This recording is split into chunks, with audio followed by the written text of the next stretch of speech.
Hi everybody, it's Julie. I thought I would give this video thing a shot as I am working to build up my training academy. It's primarily focused on assessment, trying to educate and bring awareness of different assessment principles back to our psychologists and our mental health people. More people are doing more things in assessment. I'd like to see it be done well. For those of us who have been out of the loop with assessment for a little while and want to get back into it, I have some options for you on my website if you want to look. My video today is going to go a little bit sideways though. I am feeling very strongly today about something and I wanted to talk about it.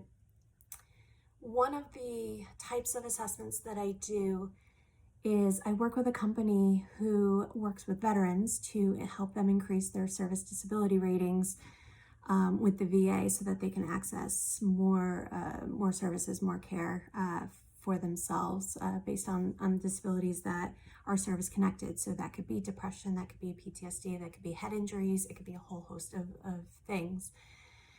I've worked quite a bit with veterans over the course of my career. I wouldn't say it's a central part of what I've done, but it's kind of always been a little bit there, at least on the periphery, if not me being directly involved in something. What I'm finding over and over and over again that I am super frustrated about is that as progressive as military culture has maybe said at times that it is, when it comes to mental health, it is not where it needs to be. Most military service members cannot own that they might not be doing well mentally based on some of the missions or the jobs that they've had to do as part of their military service. And it's what you signed up for, but that doesn't mean that the human brain was meant to experience a lot of the things that our military veterans experience, and then we don't take care of them, not nearly well enough afterwards. We have the VA, but the VA varies quite a bit on where you live and what services you can have access to and whether you're treated like a number.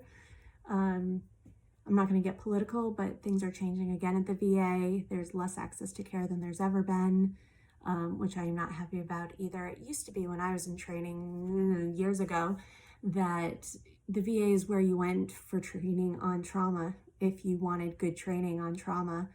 And that may still be true in some of the VAs around the country, but I find that with the folks I'm talking to anyway, the ball's being dropped more often than not, and that drives me absolutely crazy. So our veterans can't get access to care while they're serving because it puts them at risk of being discharged, kicked out. They can't serve anymore.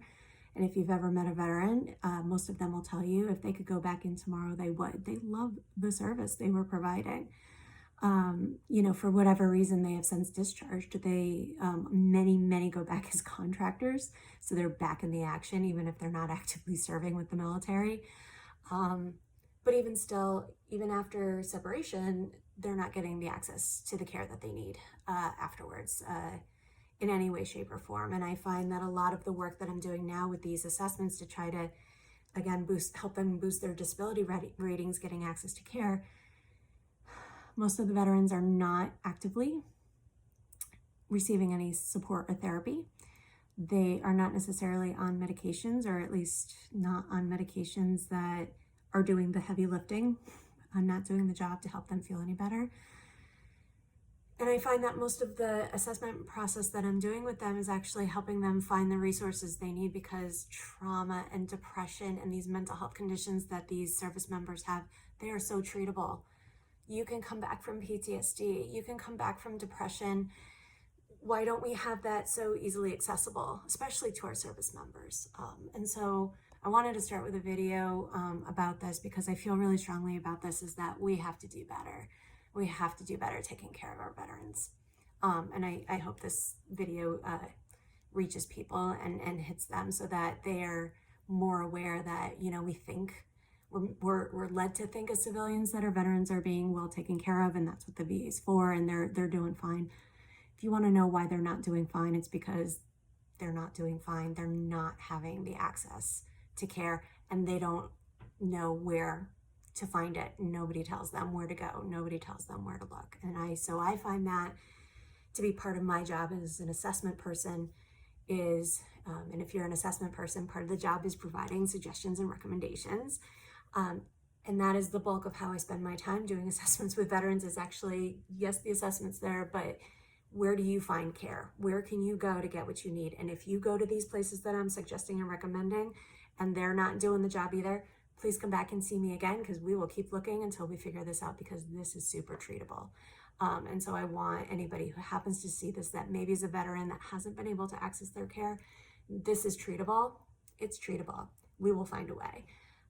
But a lot of it is knowing where to start and where to get your foot in the door and how to find somebody who's going to work for you so that you can start feeling better.